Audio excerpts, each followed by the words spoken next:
Facebook, fake news, Russian hackers, maybe a little vodka, and a lot more. I'm Molly Shea, and you're watching iDrop News for the week of February 21st.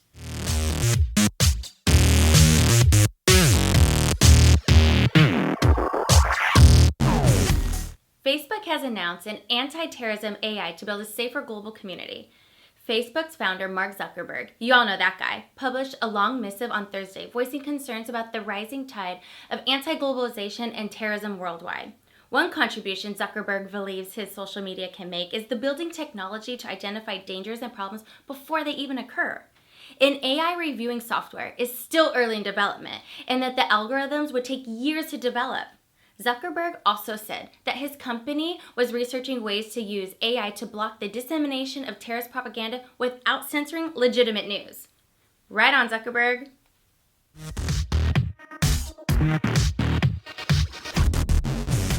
I'm a sucker for these cheeky new ads. Apple is at it again, touting the iPad's Pro benefits over PCs. Apple has released a new series of iPad Pro ads amidst growing anticipation of an upcoming refresh of the devices.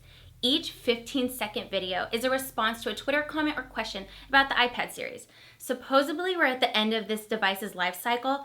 Apple, who usually doesn't run ads, is just now putting this out. That's a bit unusual. However, reports have claimed the iPad lineup may be released as soon as March or as late as second half of 2017. I can't wait to see what they have.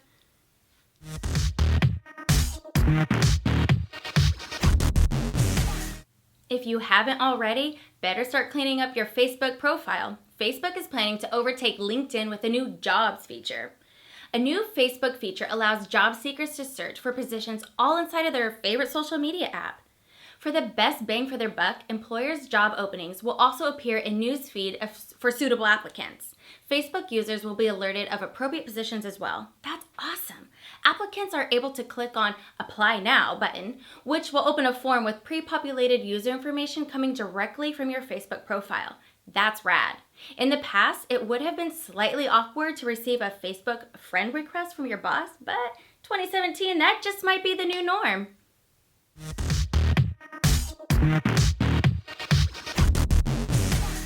Apple officially announces WWDC 2017 will begin June 5th, and here's what you can expect.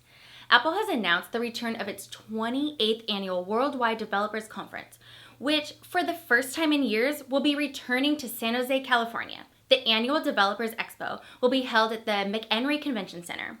WWDC is a gathering of the most brilliant minds in the app, software, and hardware development spaces, bringing together app developers and engineers from around the globe. Developers who are looking to attend the conference will be able to register and obtain your tickets starting as soon as later on this spring.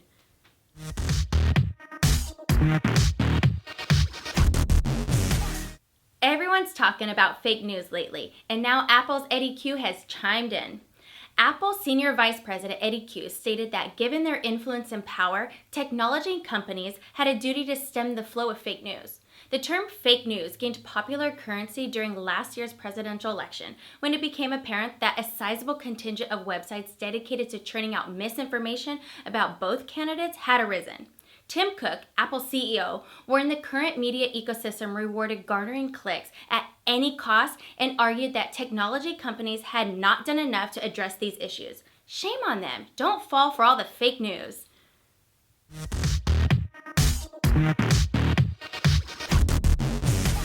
There is a newly discovered Russian malware that can target Mac computers and swipe private data. Researchers at Bitdefender discovered a number of similarities between the Mac native variant and the previous Windows Linux samples that have been previously tied to the APT28, a Russian cyber espionage group.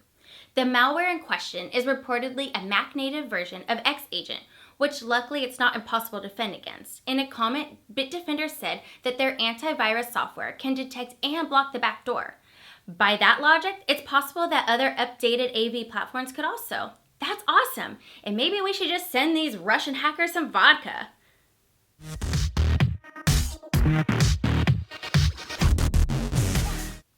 Blackberry nears death with 0.0% smartphone market share. 0.0% is zero. In 1984, Research in Motion, or RIM, began developing wireless data technology, experimenting with pagers, point-of-sale terminals, and modems. According to Gartner's report, more than 432 million smartphones were sold in the fourth quarter of 2016. Of those 432 million, only a little over 200,000 phones were Blackberry devices, running the Blackberry OS totaling of still 0.048% of the market share. Looking towards the future, Blackberry will release a new flagship mobile phone on February 25th, only known so far as Blackberry Mercury. The phone will, however, be running the Android operating system. How the mighty have fallen. Will it rise from the ashes? We'll see. Good luck, Blackberry.